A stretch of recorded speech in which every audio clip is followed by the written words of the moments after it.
As we start the show today, I want to say good morning to those that are joining the live stream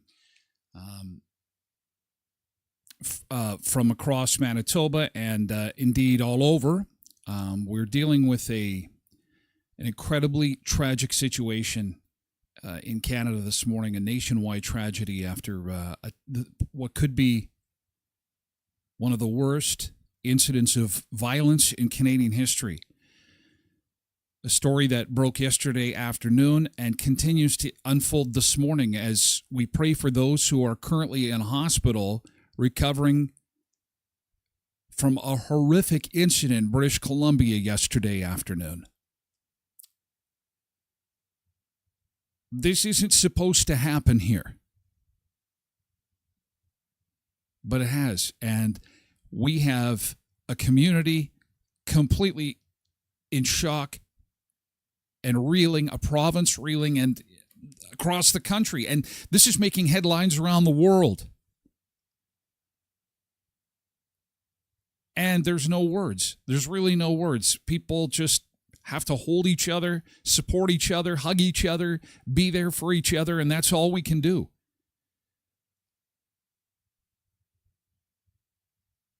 And we can send our love and support to those in BC and those here in southwestern Manitoba, because I'll tell you, there are a lot of connections to Tumbler Ridge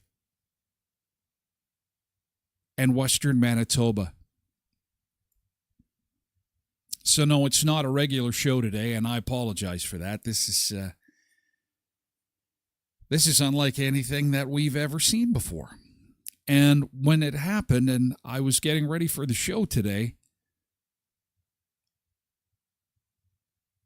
I was reminded of Carberry. I had feelings of Carberry because it was a similar unfolding of a headline of something bad has happened, and everyone goes online to say, oh my God, this small little town, what is going on? And it was a bus crash, and oh, I hope everybody is okay. And no, everybody was not okay. It was also very horrific. And then the national media poured into town and crushed the little town of Carberry. And do you remember that? It was just, and families are grieving, and media is everywhere. And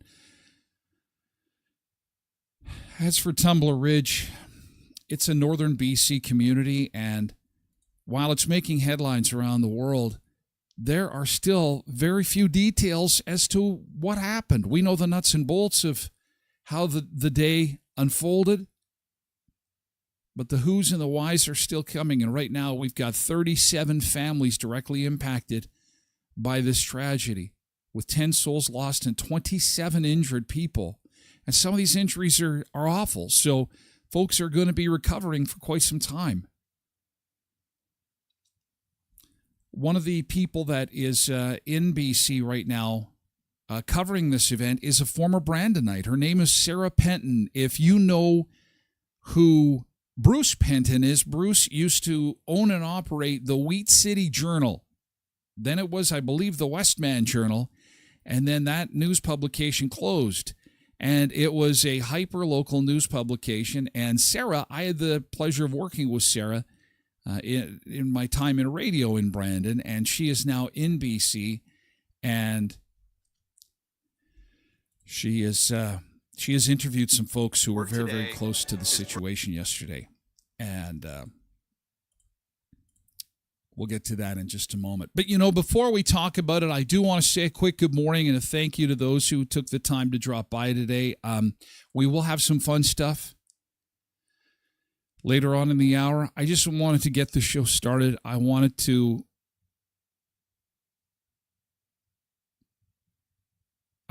touch base on the latest in Tumbler Ridge. I wanted to get your thoughts on it. I wanted to just kind of be together to start the show, and then work our way into hopefully some other things later on in the show, because there are some other things happening, including Canadians trying to get out of Cuba, and we'll talk a little bit about that. Also, the Nancy Guthrie suspect was released last night. They had a guy late in the day yesterday after the video camera footage, the doorbell camera footage was released, and this guy has since been released. He's talking to the media. It's kind of chaotic there. And then some lighter stuff, like the guy who won a bronze medal, and he cheated on his girlfriend, and he took to live television to talk about how he cheated on his girlfriend. And the story of a young man who got his pilot's license, and his grandmother had never flown on an airplane before. And one of the first things he did was took his grandma for her first flight. And the question on everybody's mind for food, will Olive Garden ever cut you off on the breadsticks? Will they ever cut you off?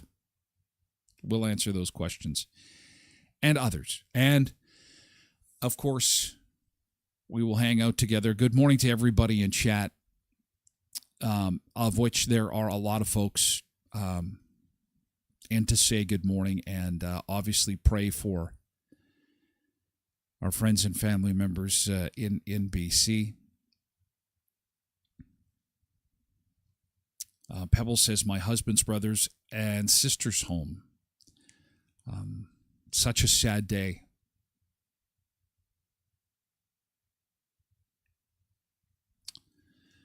Was it a student who had done this? It appears so. It appears so.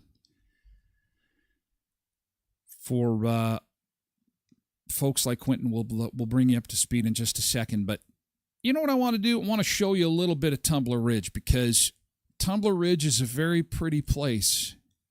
And we're going to hear a lot about Tumbler Ridge over the coming days, hours, weeks, months. It's going to be, when people say Tumbler Ridge, unfortunately, they're going to be thinking about what has happened. But it's such a beautiful place. It's a video that they had put together just a few months ago in hopes of being a finalist on HGTV's Hometown Makeover. This is Tumbler Ridge, BC. What a place.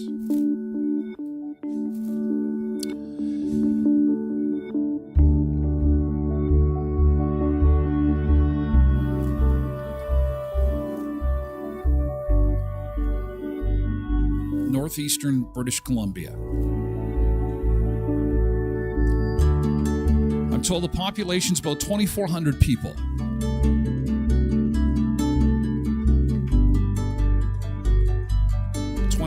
People is not very big. What would that be? Neepawa or Verdun?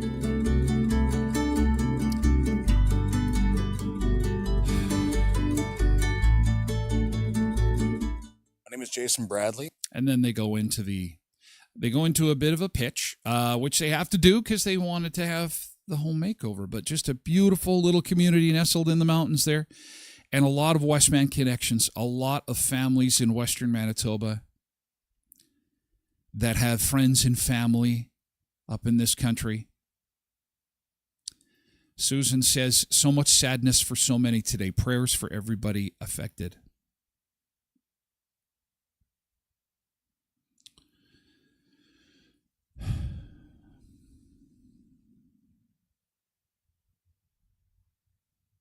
The video will have a different meaning now, says Tracy. And again, I was thinking of Carberry, thinking how I hope that people have the opportunity that saw all the news coverage about the bus crash in Carberry, had the chance to visit Carberry, also a delightful town that is a beautiful place with beautiful people, and so is Tumbler Ridge.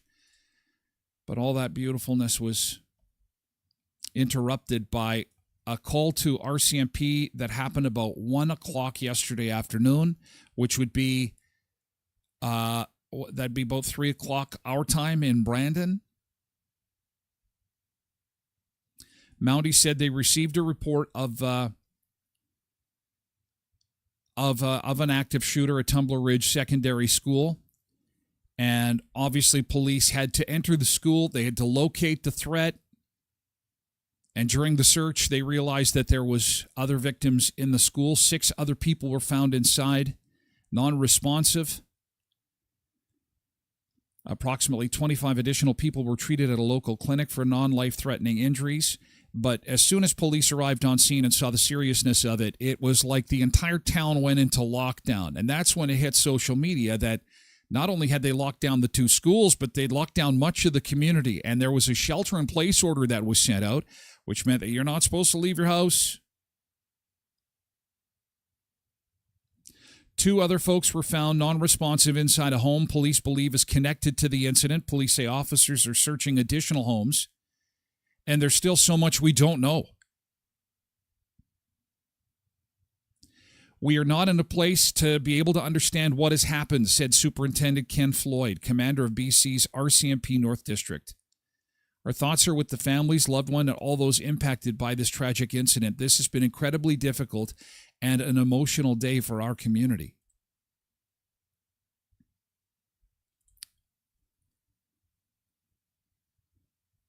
There is independent media folks up there, such as yours truly, but there are some folks who are much more active. They, as soon as something like this happens, they grab their cell phone and they're out there on the scene to do some live streaming, which did not end well for Trent Ernst, because immediately the social media platforms are trying to decipher between somebody who is actually taking part in something like this and somebody who is just trying to report on something like this. He's a citizen journalist. Take a look at his newsroom. Yeah, looking good there with the big tubs and all kinds of chaos. That's what it's like behind the scenes. But he explains how he was one of the first ones to see what was going down yesterday. A message on Facebook saying that there was reports of an active shooter down at the Tumbler Ridge Secondary School. So these things occasionally happened, but I hopped in my car, grabbed my camera, went down there and discovered all the roads to the school were blocked off. So as I was down there, the emergency alert came through saying that there was an active shooting event happening. And so I started live streaming from down there. Was able to stream for about 15 or 20 minutes before my phone died, because I wasn't expecting to be doing that. And then I kind of came back to my place, and I've been sort of working out of the Tumbler Ridge News headquarters here in my basement. I see. Okay. Well, as you were live streaming and as you were there on the scene, just describe for it, what did you see? Just in terms of police presence, you talked about blocked off roads, but what were some of your observations there? Yeah. So while I was there, I kept getting reports that more and more places downtown were being shut down and told to shelter in place. My wife works at the district office, and they were locked down. They were released a while back, but my daughter, who works at the YMCA daycare, which is right beside the school, is still, as of last I'd heard, is still sheltering in place there. So while I was going to go live, 2 RCMP vehicles just came screaming by, but they didn't look like they were going to the school. And there's been reports that there's a house on Fellers. I was able to go and confirm that the RCMP presence at this house on Fellers. There are reports of unconfirmed reports that there were people shot in there, but I don't have anything on that now. Okay, can you just describe again, when you say a house on that particular street, what area of town would that be in? Can you give me a little more description for? Okay, so this is obviously a local news report. It doesn't have a lot of relevance for us here, but needless to say, the entire town went into lockdown yesterday afternoon, and both schools were in lockdown. And Sarah Penton, who again is the daughter of Bruce Penton, who used to reside in Brandon, actually interviewed a student and mother describing what it was like block, which ends at 1 at the when the lockdown occurred. Here's Sarah. There's occurred. We've got that tape now, and it's a bit of a longer interview, and there are a few beeps in it where you can hear messages kind of coming through. We got on top of that, but he shares his story about what it was like to be in that school. I got a hold of them when they were at their home. So it was Darian and his mom, Shelley, sitting next to each other and telling us about what unfolded. Have a listen. Yeah. So I was getting briefly off of my support block, which ends at 1:30 our time. And I was heading down to the mechanics classroom. Nothing seemed wrong. And then I got into the mechanics classroom. We watched a short video on how to replace batteries. And then I've never been through a lockdown in the school before. Alarm starts going off. Miss Steely's running around in the hallways on the phone. She's saying, "This is a lockdown, close the doors." So we closed the doors, and I think for a while I didn't think anything was going on. I thought it was just like maybe a secure and hold. But once everything started circulating, we kind of realized that something was wrong. We got tables and barricaded the doors. And I believe we sat in there for about 2 hours, 30 minutes, until members of the RCMP and I believe SWAT had come through the door and escorted us all out of the high school. And when it was happening, did you hear anything from the other side of the door? No, I did not. We were what I believe is most of it took place up in the upstairs section of the high school, and we're on the far left end away from that, which is on the far right end. Okay. So if anything had occurred, I did not hear anything. So there was nothing. And so what was it like in the classroom that whole time? It's definitely tense. I think we were all very nervous, so we tried to keep things light and just try and keep each other motivated and not fall into grief. But once people sent me some photos, it definitely set in what was actually happening. What kind of photos were they sending? Oh my God. They were disturbing, just showing blood and things like that. Oh my God. Oh man, Darian, I'm so sorry. And so then you realized just how serious. Then I think that's when it all really set in. Yeah. How scared were you? I was definitely pretty scared. I was wondering if we were formulating an escape plan if anyone did come up to the door, that we were going to run out the garage door and out of the back towards the visitor center. How many? How many of you were there in the classroom at the time? It would have been maybe 15, I think, maybe 14. Yeah. A relatively small class. Was a teacher there with you? Yeah, Mr. Naronia was our teacher. Yeah. What was he doing?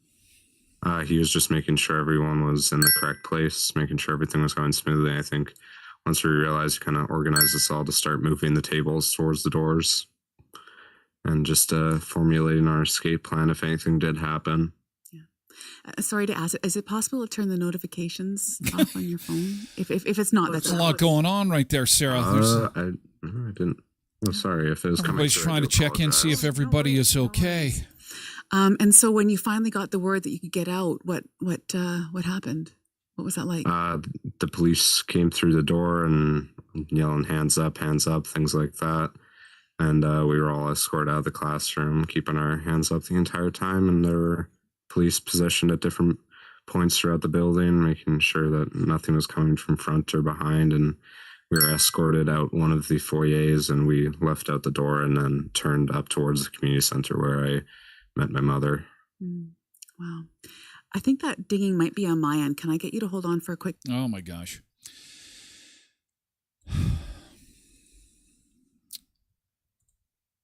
And it's every parent's worst nightmare. It is. Derek says, I have some friends there, but haven't heard from them yet. Lucky my friend was on her way to Edmonton at the time, but I pray for her family. I do too, pal. I hope that you hear from your friends soon. I'm thinking that's what all that beeping is about on the phones during the interview Sarah had with that young man. Team Canada at the Olympics have issued a statement saying we are heartbroken by the news of the horrific school shooting that occurred in British Columbia. Our thoughts are with the families who have lost loved ones, those who are injured, and the entire Tumbler Ridge community. Team Canada stands with everyone affected as they navigate the difficult days ahead.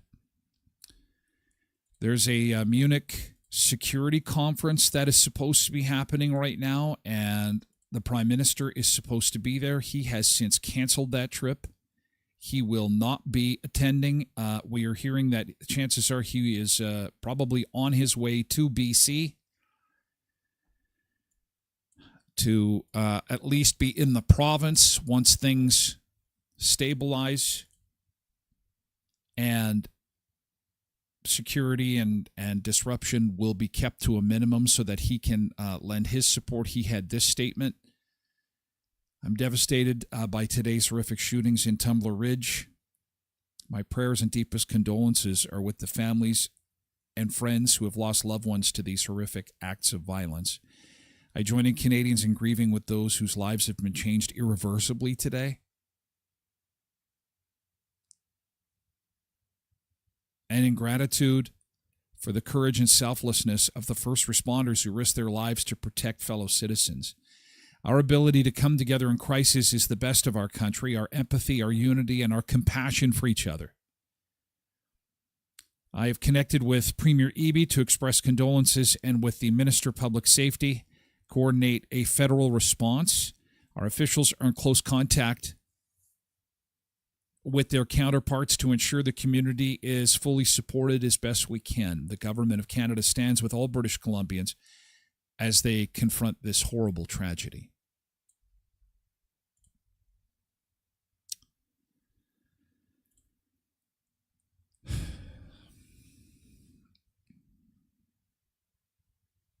Jenna, Sunseeker Jenna, who had the opportunity to meet on several occasions, and we had some fun down at Skydancer for one of the shows that we had been lucky to be a part of. It's her hometown. I'm so sorry, Jenna. She says, I grew up there. I walked the same halls. And I'm absolutely heartbroken and devastated for everybody back home. It's an amazingly beautiful place to grow up. Now the healing they'll need to do after something so traumatic, sending all the prayers and love to everyone. April, also here in our area, says, my grandkids' elementary school were on lockdown yesterday. Can you imagine that? Oh, my God.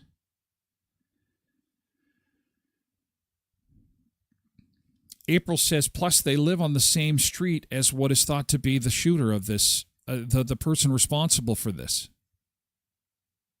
Because there's police everywhere. The home is under investigation.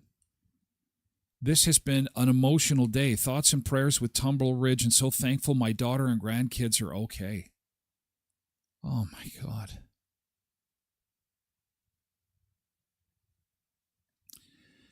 Christina says, my aunt lives in that area. Adam says, what a quaint little town. It's so terrible.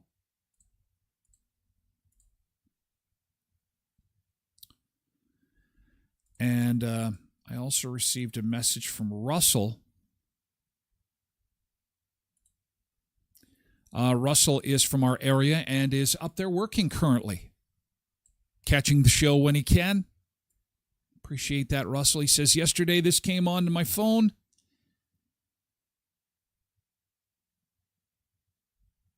And he said this is one of the helicopters that he took a picture of. At the time was kind of unclear as to what was happening. And then later realized that the chopper was looking for what was thought to possibly be a second suspect. I'm glad that you're okay, Russell. And again, we will continue to keep an eye on developments there. And we will, this is unbelievable. Unbelievable.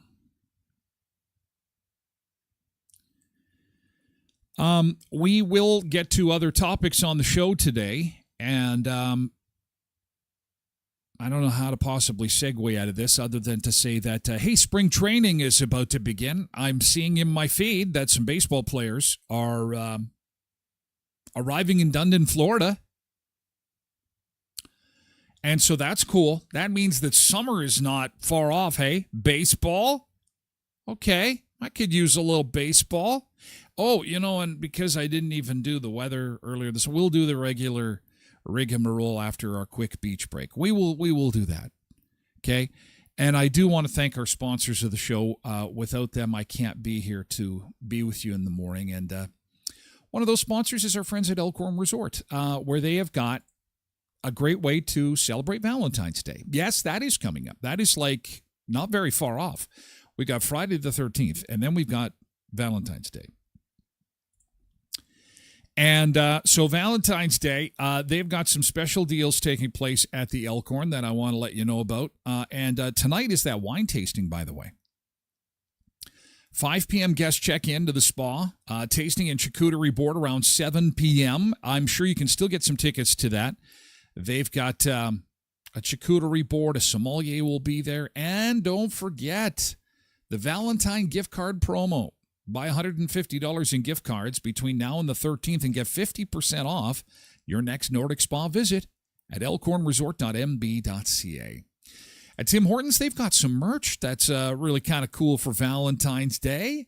Who would have thought? Get your sweetheart a Tim Hortons gift card. Throw that in a Valentine card. She'll love that. They've got limited edition merch available right now at Tim's, including tumblers, travel mugs, and these cute little donut mugs. They're only available for a limited time. Collect them all, and don't forget you can get your $1 Classic donut with every hot beverage purchase at Tim Hortons of Western Manitoba. Locally owned and operated with 10 area locations to serve you. They can't wait to see you for breakfast, lunch, dinner, and, of course, dollar donuts in Brandon, Virden, Neepawa, Dauphin, and Moosomin. And Headley's Health Hut today is Win Back Wednesday. It is Hump Day Wednesday, and that means you can win back up to $500 in receipts from our friends at Headley's Health Hut. And they're going to be doing some special sampling today. So if you're over on Richmond Avenue, by all means, stop in, get some freebies today. And you might even just get your purchase for free. They've got something called Pain Punch that they're going to be sampling today. This apparently is a 100% natural beverage made by this doctor in Toronto. He's like a pain specialist. He's created this product called Pain Punch. Get it? Punch like a kangaroo punching you. Plus, it's punch like it's a drinkable beverage. It includes vitamin B12, vitamin D, natural caffeine, vitamin C, taurine. Delicious natural way to control chronic inflammation in a natural way. So good morning to Randy and Michelle and the crew at Headley's Health Hut. Get in there, get yourself some heart-related supplements and supports, because February is Heart Month at Headley's Health Hut, 1314 Richmond Avenue in Brandon. Okay, we will update your weather forecast. The nice weather continues. We have got some beautiful temperatures that are going to get us into the long weekend, and we've got some developments in the Guthrie case. We've got the latest happenings in Cuba. Again, we continue to follow developments in BC this morning. All that and more coming up on the show. But first, let's go to the beach. We're going to go back to Mexico again. Yeah, let's go to Cancun, the other side of Mexico today. This is a live shot from the Park Royale Hotel on the beaches of Cancun for a Hump Day Wednesday. Take a quick break and we'll be back with more in just a second.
Okay, from Cancun to southern Manitoba now.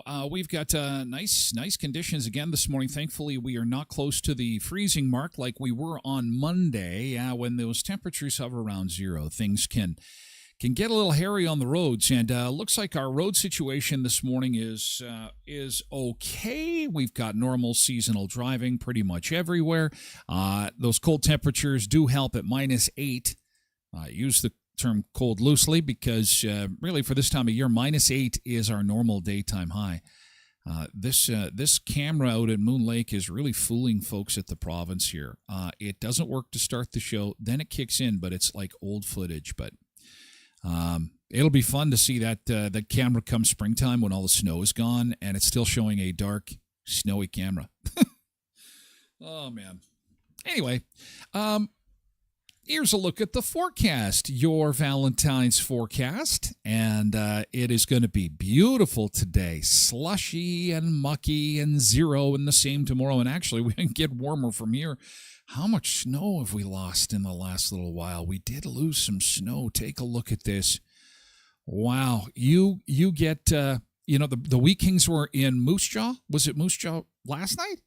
Hardly any snow in Moose Jaw.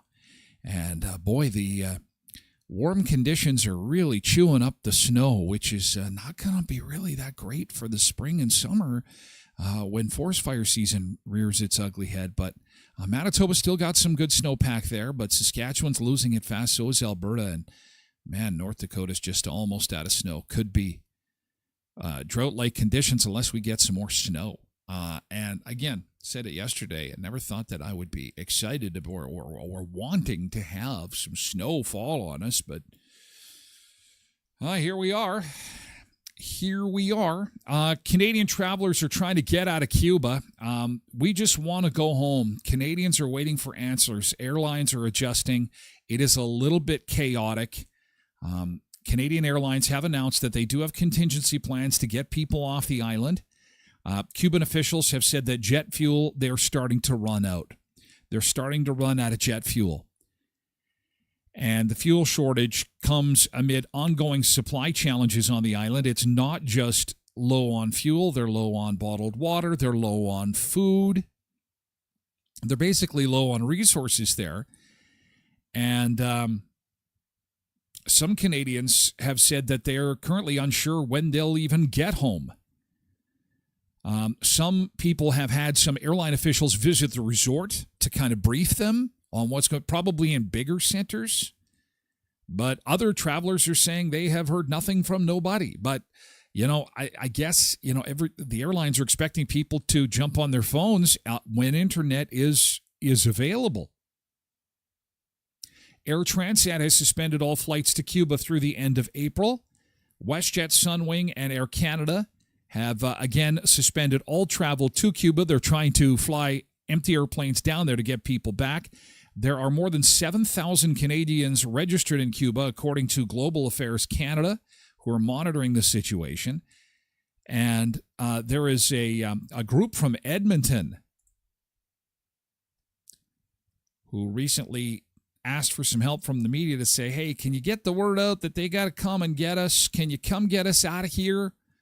We would like to go now. And one of the things that I certainly never thought of was it's not just a fuel shortage for airplanes. I mean, if you've got a fuel shortage, how do you get on your bus to get to the airport? How do you get in a cab when the cab can't stop for gas because there's no gas available? It's really gonna completely paralyze the country when in fact they do run out, which literally they're apparently just hours away from running out.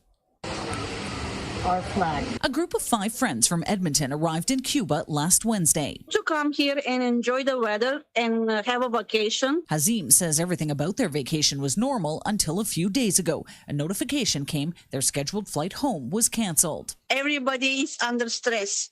They don't know what's going to happen. Canadian Airlines, including Air Canada, WestJet, and Air Transat, suspended flights to the island after Cuban aviation officials said jet fuel would no longer be available. I've been doing this for 15 years. I've never seen something come out saying that, we may not have enough fuel for the planes. Travel agent Haidar Elmay says airlines are working to send empty planes to pick up Canadians still in Cuba. And if you do get a cancellation notice, don't panic. Even in the cancellation notice, it'll say, give us a few hours and we're going to update you again with the next available flight.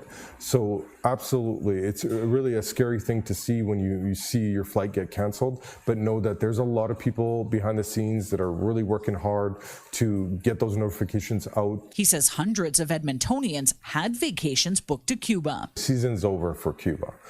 So we're anyone that's booked to Cuba for this season is going to get a full that is so sad from the airline or the supplier. Season is over for Cuba. For a country already struggling with fuel and food shortages, losing the tourist season will hit hard. Biggest people affected by this are the Cubans themselves. I had a nice vacation, but on the other hand, I'm so sorry for Cuban people because they don't have much in their hands. Hazim and her friends are now headed back to Canada. Late this afternoon, she says they boarded the flights sent to bring Canadians home.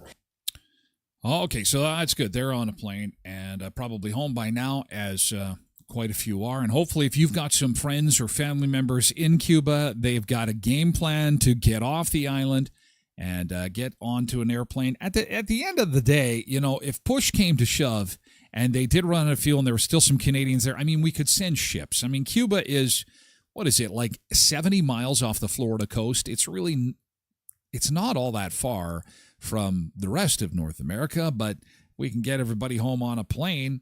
That'd be a lot better.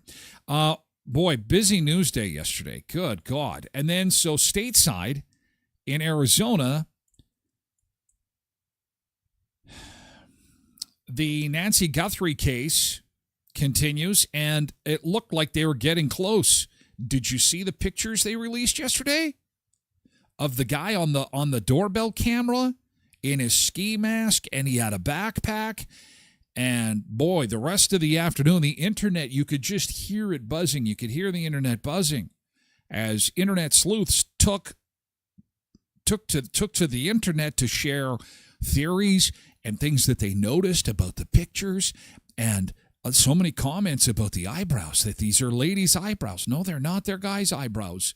And then all of a sudden, last night, there's an arrest. All right, I should rephrase that. I apologize. That's a wrong statement. Not an arrest, a detainment. A gentleman was brought in for questioning because he was quickly released, and they're kind of back to square one. But this is another thing that has got people talking on the internet, is this Nancy Guthrie case, now into its second week. And with breaking news in the Search for Today show host Savannah Guthrie's mother, Nancy. A person was detained last night in this case, a man described as a delivery driver. But our Phoenix station reports he's now been released. The investigation has been focusing on a small town south of Tucson and a silver Nissan outside a home. ABC's Lionel Moise reports. This morning, a person has been detained for questioning in connection with the abduction of Nancy Guthrie. Investigators now focusing on the small town of Rio Rico, Arizona, south of Tucson. Investigators descending upon this home where a court-authorized search was conducted. A woman claiming to be the homeowner says someone called in a tip reporting Guthrie was there. I don't know who she is. I don't know anything about her. They only said that they gave a tip that she was in my house, and I told them, you can go in and search my house. There's nobody there. I have nothing to hide.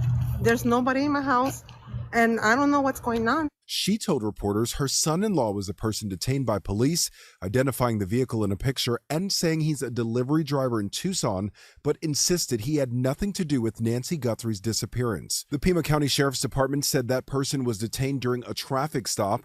Officials then executing a search warrant linked to that person. Detaining people while you're doing a search is not uncommon, but you can't hold people very long in a detained status. So as they search this residence and they find elements of a crime that links to Nancy Guthrie's disappearance, then the detained will then switch to an arrestee. The town of Rio Rico is notably not far from the U.S.-Mexico border. What are your thoughts on the proximity to the border and how that could impact the investigation? You know, when we first heard about this case, one of the things that, myself and others who I was bouncing ideas off of were thinking was that she was either brought to the border or brought over the border. But really, at this point, we're speculating because we just don't have all the intel yet. The development coming hours after the FBI released images of a masked man approaching Nancy Guthrie's front door. And this is just spooky stuff. This is scary, spooky stuff. He's got a flashlight in his mouth, or her. I don't know. You know what I'd like the media to do is, can we interview a doctor about the medications that Nancy is on? How long can a person go without their medications? I once, I got not heart pills, but blood pressure meds. And I once forgot my blood pressure meds, and we'd gone on a short weekend trip, but it was a fair ways from home. And you can be without for about 48 hours. It stays in your system. And so immediately when I got home from the weekend, I had to, pop my pills when I got home. But I'm not an 84-year-old woman. She's 84 years old on multiple medications. And I would think that her health is severely deteriorated. We're into day 8 of this thing now. very scary for They her. are only saying that it's an individual detained in connection with the case, not calling the person a suspect or a person of interest, not saying there's any connection at this point with the images that were released earlier. In the video, you can see him appearing in the entrance, slowly walking toward the door, eyes visible, his face covered by a ski mask. Wearing gloves, carrying a backpack, authorities say he had a gun on his waistband. He then moves toward the camera, apparently trying to cover the camera lens, tampering with the device. He then moves back toward the walkway, reaching down to grab some loose brush, then carrying it back to the door where he tries to cover up the camera. Today's show host Savannah Guthrie quickly sharing those images on social media, writing, "Someone out there recognizes this person. We believe she is still out there. Bring her home." And what is really, to me, very, very interesting about this is that this is a Nest doorbell camera. And Nancy Guthrie did not have a subscription to any type of security software. What does that mean? That means that the camera that she had was essentially a glorified live video cam. Some people have them because, especially seniors, you just use it as a live real-time security camera. So if somebody rings the doorbell, you look at your monitor, you see there's somebody there. It's the postman or the Amazon guy, or maybe someone's bringing you a pizza. But there is no recording of the security footage if you do not have a subscription. And I found it rather interesting that the FBI said, well, after working with our private business partners, we were able to retrieve this video. Now, keep in mind that even with a Nest Cam subscription, they say that at best you're looking at 1 week. This was over a week. So they got it from somewhere, and it's got people a little concerned about, okay, wait a second, are we being recorded at all times of the day and night? And yes, the answer is yes. Yes, we are. And apparently the family did not recognize the person in the video. There was a lot to look at in that video. You were able to see the eyes to a degree. You were able to see his gait. You were able to see approximately how tall he was, approximately what his build was like. All of those indications will help somebody identify that person. But that doesn't mean that he is known to Savannah, her sister, or her brother. Quentin says, but there would be local storage in the hub. They'd have a memory stick whether you subscribe or not. In her case, it was confirmed they had no storage available. Also, the camera was, after this was shut off, it was because he ripped it off the wall, or she, and destroyed the camera or took it. It's not there anymore. So while your system may be set up like that, this system had absolutely no data associated with and no access to the data, because had they had access to the data, they would have released that as soon as she had gone missing, which makes sense. We're looking for this person because she's not there anymore. They couldn't get it. It took a while, but they got it. And I find it ironic that our show yesterday was talking about the controversy surrounding the Super Bowl commercial involving the Ring Cam and how now we have surveillance all across our neighborhoods. How lovely is that? And just because our news days, Quentin says, then where did they get the video of the masked man? The FBI call it, quote, back-end infrastructure. There is your answer. That's why I'm saying, are you getting my point now? Are you smelling what I'm cooking? It was back-end infrastructure. Could be unrelated, could be related, but I'm also finding this rather weird. For the first time in American history, they have closed down a section of airspace in America without explanation. Now, the last time this happened, it was September 11th. This isn't across the U.S., but more specifically in El Paso, Texas. This just breaking this morning. Without explanation, the FAA has closed El Paso and New Mexico airspace for 10 days. You can't fly over any of these areas, and there's no explanation. The Federal Aviation Administration issued unexplained notices late Tuesday closing the airspace over El Paso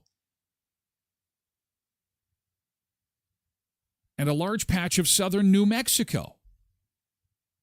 The orders close off all air travel in the affected area, which could cause massive disruptions in the nation's 23rd largest city. This is the statement. The Federal Aviation Administration classifies the airspace defined as national defense airspace. Pilots who do not adhere to the following proclamation may be intercepted, detained, and interviewed by law enforcement or security personnel. And you know why this is scary? This is scary because there'll be some pilots that don't know this, that aren't paying attention. And when you wander into airspace that has been restricted like that, guess what happens? Yes, fighter jets get scrambled. Just to add to the absolute chaos of what is happening these days. It's unreal. But we're monitoring multiple things on multiple fronts. Super Bernice says, geez, the news is getting more dismal. I don't know if dismal or chaotic is the word. It is just, it's very hard to keep up, and I'm dizzy. I'm going to be honest with you. I'm dizzy. There is so much going on. To keep track of what is happening is dizzying. Neros, good morning, on YouTube says, thoughts and prayers for Tumbler Ridge. What an absolute tragedy. You are absolutely correct. The investigation continues into this terrible tragedy that occurred yesterday. There are confirmed 10 fatalities, 27 injuries, many people still in hospital. In what will go down as one of the worst incidents of domestic violence in Canadian history. There are many questions being answered, but few details this morning. They will continue to come, and undoubtedly there will be another RCMP press conference scheduled for later today, and there will be more details as the media gets up there. It's really kind of in a remote area of Canada, northeastern British Columbia. But more details will be made, I'm sure, as the day goes on. Hey, over at Murray Chevrolet Cadillac Buick GMC, 1500 Richmond Avenue in Brandon, with Valentine's Day coming, you know, they've done this before. They've done it for folks at Christmas time. I bet you if you get your Valentine a new car, they'll put a big pink bow on it, or maybe a red bow if you so desire. They'll do that for you. And you don't have to make payments for 90 days if you're buying a car for your sweetheart. Maybe you're just going to treat yourself. Show yourself some love with a new set of wheels. 90 days to pay at Murray GM in Brandon, 1500 Richmond Avenue. And that goes for the wide selection of vehicles they've got. And, man, they just had their indoor sale over at the Manitoba Room. So you know what that means? And it was busy. So that means, you know, even if you're looking for a previously enjoyed vehicle, I've heard through the grapevine that their stock has gone way up because they had such a successful indoor sale. So if you're looking for a vehicle, now would be a great time to visit the crew over at Murray's at 1500 Richmond Avenue. At Sunrise Credit Union, if you need some pieces of your financial puzzle figured out, they're going to be willing and able to help you with that. And by financial puzzle, I mean a consolidation loan. They'll take all the money you owe in various places, not including your mortgage, of course, but all the other stuff, maybe credit cards, department store cards, you've got lines of credit, you've got just loans all over the place that you owe on. They'll put it into one nice package for you at Sunrise Credit Union, sunrisecu.mb.ca. Ask about a consolidation loan today. And our friends at Kuiper's Family Bakery. You know what? I'm going to be over at Kuiper's stocking up again on hot dog and hamburger buns because we've got a nice weekend of barbecuing, grilling coming up. And you know what? You owe it to the Smokies, the the beef burgers that you've invested so much money in, and putting them on a piece of bread that is soft, warm, delicious, perfect. It's premium bread is really what it is.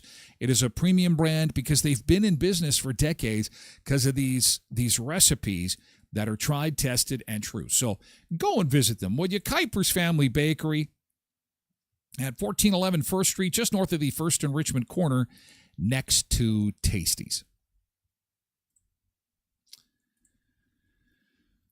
Okay, and finally, before we have to say goodbye to our Facebook friends and move over to Twitch for the remainder of our show, still from the world of bizarre, an Olympic medalist wins a bronze medal and confesses on live television that he cheated on his girlfriend. What a time to do that.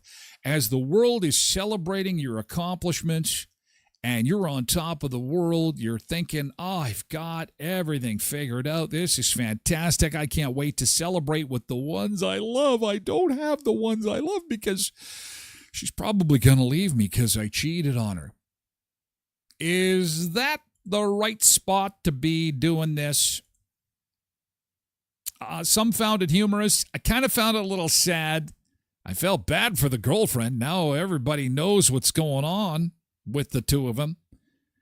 But I digress. He's a successful athlete. He's successful at the Olympics, but not successful at love. Oh, here he is. Career-defining moment for biathlete Sturla Holm-Lagride. Oh, that's where you got to ski. Your heart rate is so high, and then you got to shoot the gun. And skied. And then he won his medal. For Norway, and they're actually, I believe, leading the charge for medals. They've won the most medals at the games so far. 3 months ago, I made the biggest mistake of my life. The Olympian admitting to a pre-ski slip-up while speaking live to Norwegian TV. 6 months ago, I met the love of my life, the world's most beautiful, wonderful person in the world. And 3 months ago, I made the biggest mistake of my life and cheated on her. Also admitting the guilt impacted his preparations for the Milano Cortina Games. That's all I've been thinking about for a week. So he would have won the gold had there not been a wumpty that wandered into his life. Is that what he's saying? See, he could have won the gold. No, instead, as he celebrates, he's thinking of those he loves, and he's going to have a tough Valentine's Day. What is the motivation behind this, do you think? Is he thinking that because he mentioned her on TV, that she's going to say, oh, he's really must be sorry. He confessed. Some people go to church to confess, maybe confessional. He confessed on international TV. We couldn't even understand it, really. And it's been the worst week of my life. But I only have eyes for her. But all eyes were on Apparently him. not, dude. He told his country and the world he'd rather commit, quote, social suicide on live TV if it meant a small chance of winning her back. Today I made the choice to tell the world what I did, but maybe it can help. I don't know. I hope there's a happy ending. There's not as yet. Yeah, I haven't got any reactions from the girl that I mentioned. There's been plenty of reaction from others. Olympic bronze medalist just crossed the finish line, and instead of celebrating, he confessed to cheating on his girlfriend on live TV. Yeah, at the Olympics. Definitely one of the more bizarre things I've ever seen in a post-sports interview, but love is love. He told the world he's been getting some side action. I mean, my guy was spilling his guts out. Some people had relationship advice for the 28-year-old. First of all, going from meeting the love of your life to cheating on her 3 months later is crazy. Others had questions. Why on live TV? But there's one question that everyone's asking, including him. Should she forgive him? Let us know in the comments. Would you take him back? Would you take him back? That's a great question. Would you take him back if that was your boyfriend, and now he could be, he could be in the do, re, mi, fa, so, because he won a big medal, and now he's internet famous, even more. There's always a story like this. Remember the Australian breakdancer? She was kind of the story of the Summer Games. It looks like Mr. Brokenhearted Skeet shooter, skier guy from Norway might be the story. Q says they may still be together and he confessed to the world. That's a man who's sorry. Nick says, so he missed out on the gold because he couldn't keep it in his pants? I guess so, pal. The ultimate distraction. Women will get you every time. Shelley says, oh yeah, blame the woman. Take zero. Yes, it's her fault. What is she doing? He's minding his own business. He's trying to prepare for the Olympics. And in she walks to say, hey, how's it going? Nah, of course it takes two to tango. Zumba Bernice says, dude sounds like a player. He sounds like a skier. He's pretty smooth. No one's taking him back, though. I asked, would you take him back after the confession? No. Once a cheater, always a cheater. Yeah, I've heard that before. Yeah. We have got to move over to Twitch. If you'd like to follow the show, we would love to have you. Twitch.tv/Tyler Glen Show. We have to say goodbye to the folks who joined us for the first hour of the show on the other platforms, of which there are many. Thank you so much for being here for the first part of our show. Again, I wish that the start of our show was much more joyous. It normally is.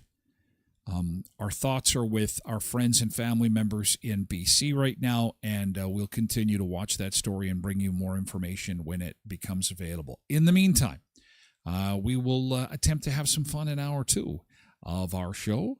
You can lurk in at TylerGlenShow.com if you so choose.